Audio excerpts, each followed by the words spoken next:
Sebelumnya Mas Doni, Mbak Widi, dan Fakih, boleh diceritakan film Munafik ini tentang apa?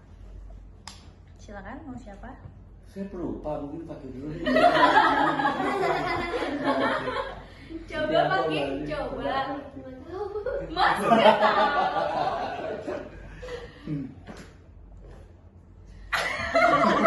Lucu banget sih dia. Ya udah, ini kenapa lempar-lempar sih? Oke, film Munafik ini menceritakan tentang Ustadz Adam yang memang sangat punya keahlian untuk meruqyah.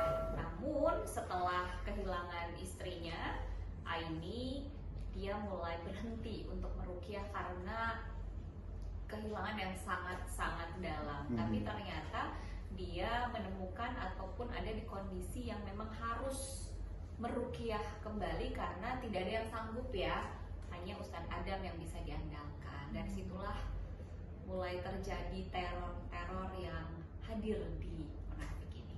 Oke. Kalau untuk karakternya masing-masing, boleh diceritakan dari siapa dulu?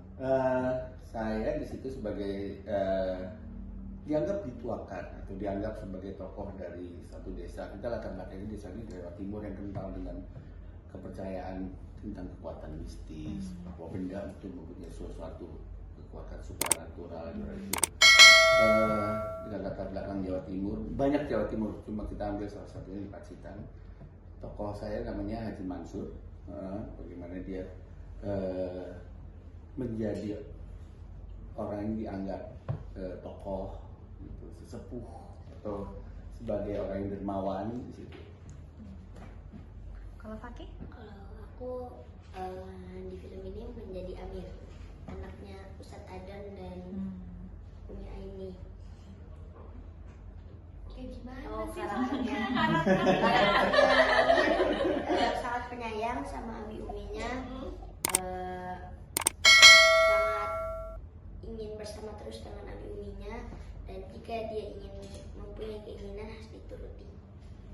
Oke, kalau saya di sini berperan sebagai Aini, istri dari Ustadz Adam dan tentunya ibu dari Amir. Aini ini punya karakter yang sangat kehidupan dan sangat mendukung apa yang dilakukan oleh suaminya Ustadz Adam, meskipun apa yang dilakukan ini punya resiko yang besar. Di sini memang penyayang juga, jadi chemistry antara Aini dan Ustadz Adam begitu kuat sehingga menjadi alasan kenapa Ustadz Adam begitu kehilangan sosok Aini dalam hidupnya, karena ini benar-benar menjadi support systemnya Ustadz Adam. Oke. Kalau pendalaman karakter sekaligus tantangan dari perannya, adakah pendalaman khusus atau tantangan? Ya, kalau saya sih pribadi, semua ya peran yang dipercayakan ke saya menjadi tantangan, tapi itu bukan jadi persoalan buat kita semua. Kita jadi ini bahwa itu jadi challenge bahwa kita bisa mengatasi itu, bisa mendeliver apa yang diinginkan oleh penulis, sutradara, atau produser yang mempercayakan kita semua main di situ. Ya, di film ini ya tantangannya terutama adalah bagaimana menjadi orang yang kelihatan baik seperti pada umumnya, bukan pura-pura baik seperti itu. Pendalaman karakter ya banyak sekali orang baik di sekitar kita yang bisa menjadi role model gitu, tapi tidak mencontoh itu kan. Gitu.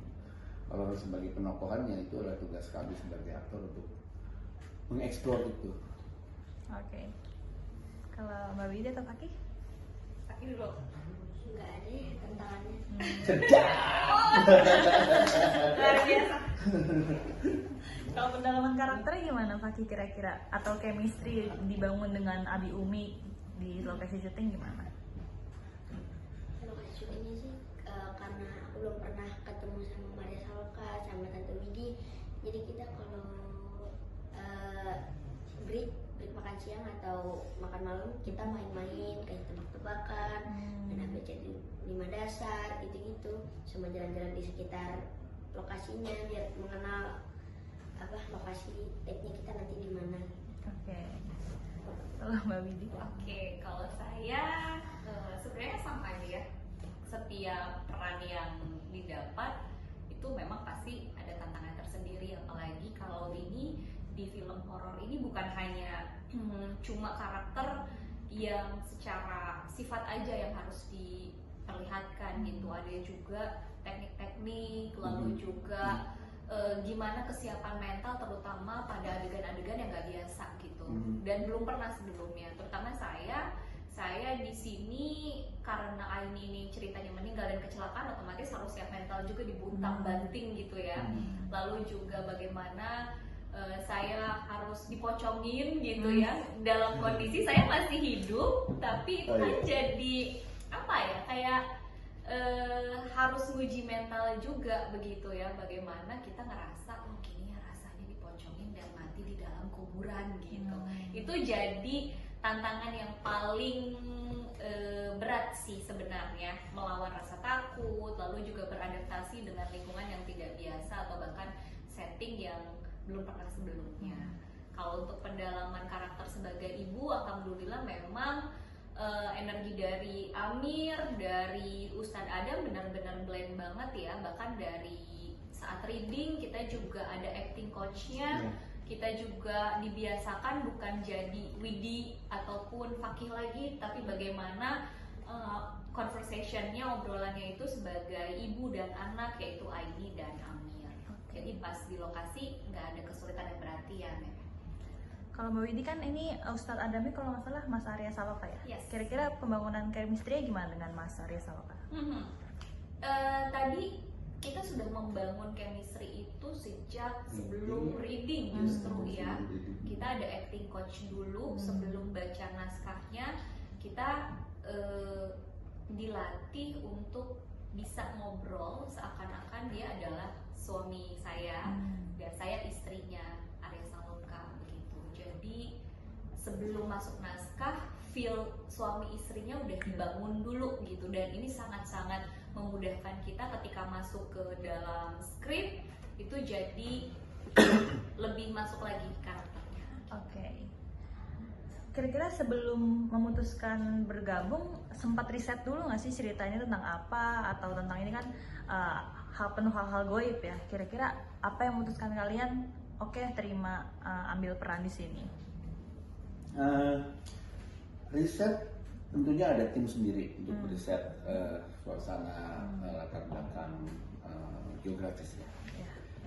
Riset yang kami lakukan, saya rasa semua teman-teman aku juga gitu, karena itu logat Jawa Timur kan beda-beda, dari Malang, Sidoarjo, Surabaya, Malang aja beda-beda. Ini Pacitan, jadi dari pesisir, jadi kita paling tidak secara itu dulu lah, secara yang paling gampang keluar gitu. Kemudian bagaimana bisa blending dengan masyarakat sekitar, meskipun itu ekstrak, tapi itu kan lokal, teman-teman lokal semuanya di situ. Terus kemudian juga untuk misalnya mengenai orang kesurupan, saya sih belum pernah kesurupan ya, alhamdulillah. Cuma Jangan sampai. Ya kalau lihat beberapa film sebagai referensi, oh seperti ini loh kesurupan gitu. Tapi kan orang kesurupan sama pura-pura kesurupan kan beda.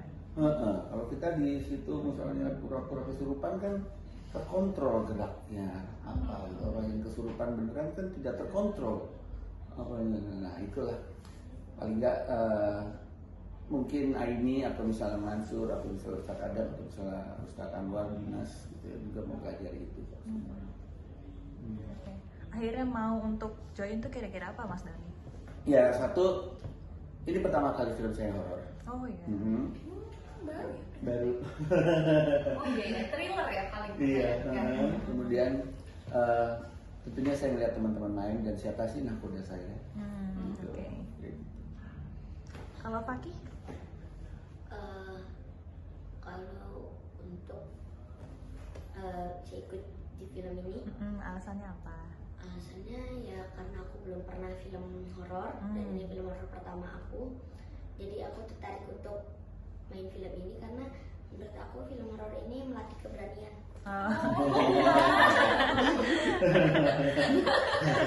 Terus gimana Fakih setelah dijalani, kira-kira Beneran berani. serem atau gimana tuh selama di lokasi syuting? Serem ada ya, karena itu kita tag-nya tuh jamnya kebalik. Jadi kita tag itu malam hari.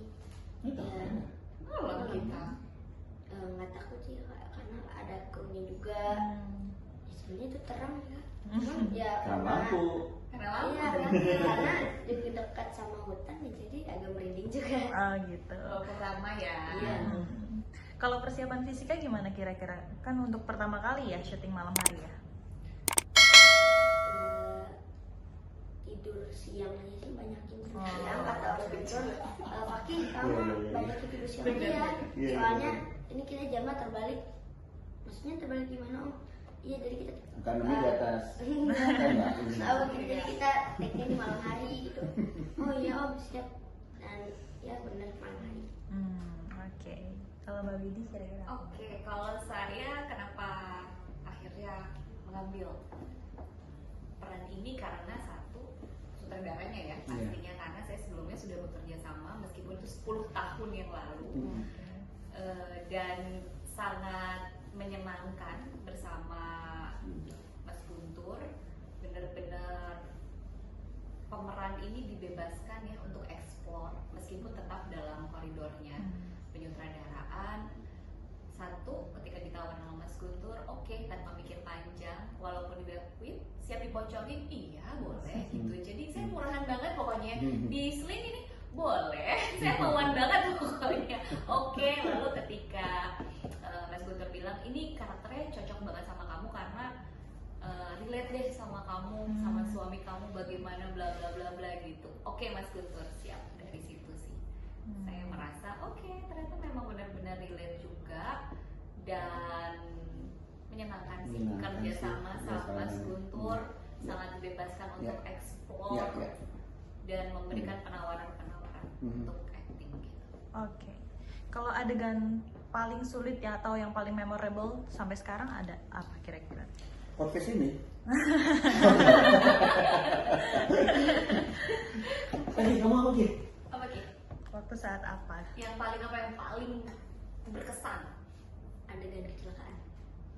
Adegan kecelakaan karena Yang tadi itu jamnya terbalik itu. iya Hampir semua terbalik ya scene kita ya. Oh. jadi kita benar-benar di hutan, nggak ada yang lalu-lalang sama sekali. Itu kan kita take jam 2:30 pagi. Nah di situ aku harus tiduran di tanah, ketiban pintu mobil dan hujanan. Dan aku sih nggak takut hantu di sana ya, tapi takutnya tuh ular lewat. Itu sih. Iya. Karena apa? Hujan ya, jadi apa? Ada yang masuk ke hidung, Tanahnya. ada yang ranting jatuh Oh ke iya. muka, kan harus berefleksi Harus ngejaga iya, ya. harus berefleksi.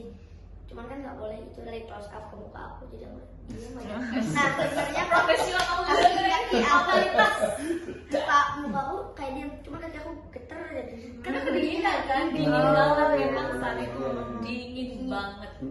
dan itu kita mobilnya diputar-putar. Itu pokoknya di situ paling berkesan banget sih. Berarti Nggak nggak pernah kebayang aku lupain. sebelumnya. Oke. Oke. Kalau Mbak Widi kira-kira apa? Hampir sama juga karena adegannya berbarengan sama dia. Waktu yang paling berat sebenarnya ada dua. Ketika kecelakaan, karena memang itu di hutan malam-malam bahkan dini hari itu berdarah-darah, lalu di aspal adegannya hujan lengkap sudah, dan itu luar biasa dingin ya. Sampai subuh itu aku scene terakhir aku yang Jadi aku udah itu selesai. gitu. Sama yang kedua sebenarnya yang paling pertama itu adegan ketika di kuburan sebenarnya. Oh iya. Itu benar-benar lokasinya bukan set. ya, Konsep ya. bukan set tapi benar-benar di kuburan Mogili ya. Iya, ke arah Mangunan. Iya, itu di situ. Udah gitu dia jam 12 pagi, jam setengah 1 pagi. Lalu adegannya juga sedang hujan, jadi ketika diangkat gitu, namanya mayat ya kan nggak boleh berekspresi kan, tiba-tiba ketika dibalikin, ada di trailer dibalikin, itu kondisinya ada tanah dan air. Aduh, ini kan aku close banget nih ya, jadi oke, total sebagai bocor pocong ini pocong gitu. Aku takutnya ada micro ekspresi yang ke Iya. tangkap gitu, karena kan refleks ya ketika ada Gatung. nggak gantung sih alhamdulillah. Tapi tanah sama itu beneran masuk sih, bener. Tanah sama air pas banget. Iya, kebayang sih. Gitu kan, Iya, Pak. iya, iya, iya. Tapi ya sudah, tapi itu bisa dilalui alhamdulillah. Jadi itu yang sangat berkesan. Kalau Mas Dani adakah? Karena menarik ternyata film horor pertama ya. Iya betul. Salah satu adegan yang menurut saya teringat adalah waktu ketika Haji Mansur itu ada adegan perkelahian dengan Ustaz Actionnya Adam. parah sih. Itu panjang banget adegannya.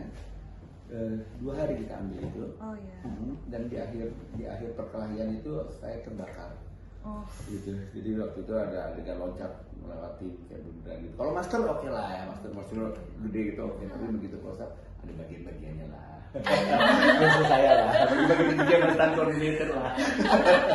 Tapi adegan terbakar, sekujur tubuh saya terbakar itu lumayan saya agak deg-degan sih.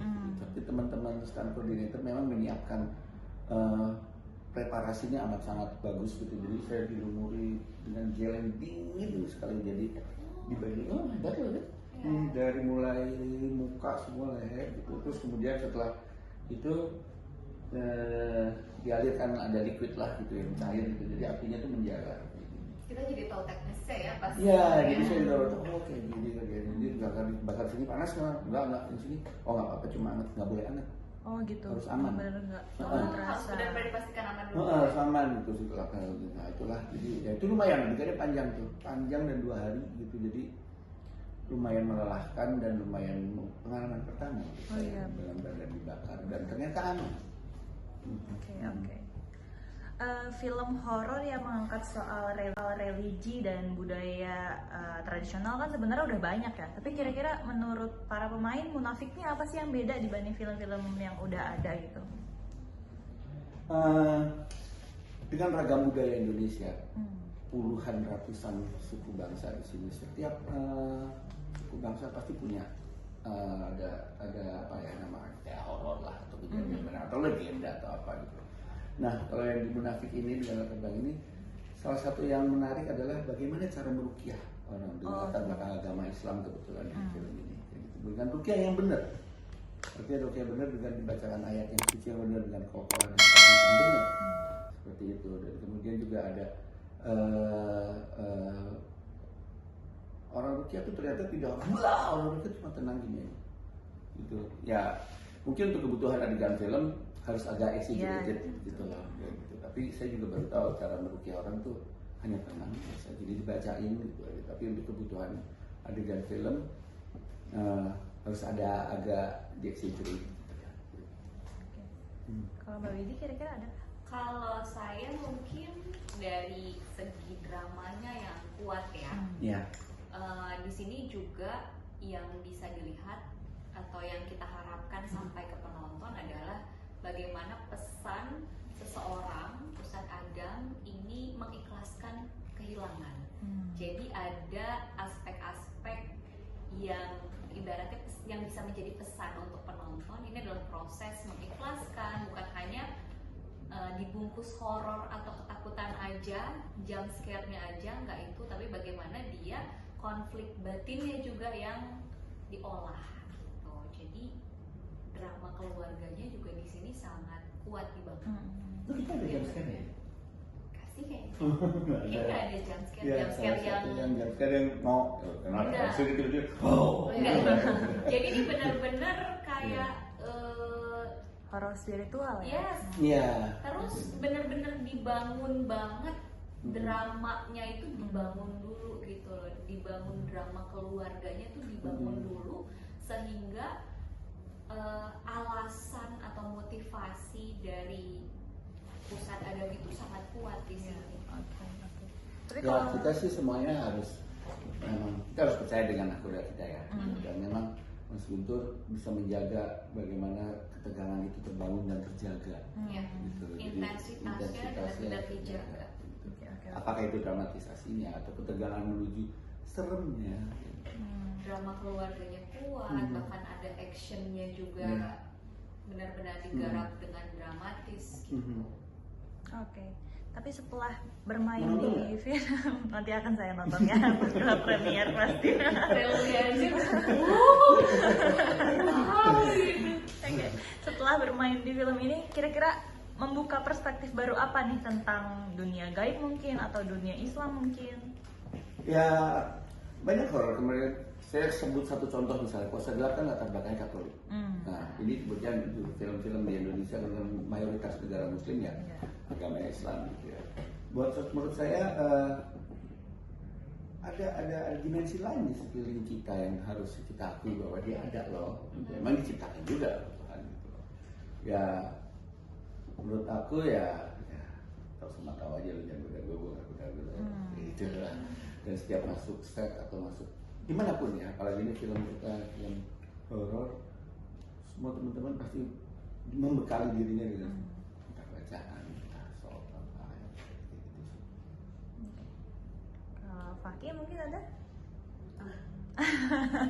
Kira-kira setelah bermain ada perspektif baru apa? Oh ternyata begini loh gitu.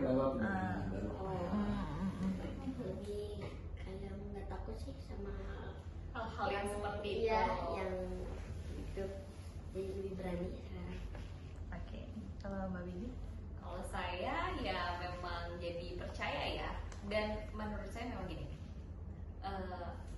seperti dua sisi mata uang gitu ya. Kalau kita musyrik dan juga terutama dilihat dari tokohnya Haji Mansur gitu, di depan orang-orang dia dermawan baik, namun di baliknya ternyata dia menduakan Allah gitu ya. Jadi kebaikan itu bisa jadi dirusak oleh hal yang melenceng gitu. Menurut aku seperti itu sih. Jadi benar-benar ya percuma kita baik di dunia tapi keimanannya nggak kuat, tapi juga begitu sebaliknya keimanan kuat tapi tidak baik ke masyarakat juga nggak benar gitu. Jadi memang harus balance semuanya. Terakhir, kira-kira nanti ketika tayang penonton yang habis dari bioskop gitu keluar dengan perasaan apa sih? Apa yang mereka dapat gitu? Campur aduk. Apakah lebih ke sedih karena ada istri yang berpulang, atau lebih ke takut, atau lebih apa kira-kira? Iya, kalau buat saya sih kayaknya akan mengharu biru ya. Kalau menurut saya karena ini dikemas benar-benar bukan cuma horor yang menakut-nakuti, tapi bagaimana kita melihat proses damai dalam diri seseorang terhadap kehilangan, rasa duka, dan akhirnya dia berani untuk terus berjalan menerima takdir gitu. Oke. Kalau Mas Dani mungkin? Ya, film kan salah satu media ya. Ada hiburan, ada informasi yang akan disampaikan, juga ada seperti pembelajaran. Dari film ini mungkin yang saya tarik hampir sama seperti Mbak Widi, mungkin harus ada ikhlas sih. Harus ada ikhlas dari setiap tokoh-tokoh di situ. Entah itu ikhlas, entah itu menjadi tidak ikhlas, bahasa saya gitu. Tapi minimal begitu mereka beranjak dari tempat duduk masih ngomongin film itu. Apapun ya, dua sisi ya, oh aku begini sih, aku gini ya, udahlah terima aja. Tapi mudah-mudahan banyak yang masih ngomongin baiknya. Oke. Minimal terhibur lah. Baik. Terakhir mungkin boleh promosi? Silakan. Ayo, jangan lupa Saksikan film Munafik Tanggal 3 September 2026 di seluruh bioskop Indonesia. Oke, terima kasih banyak.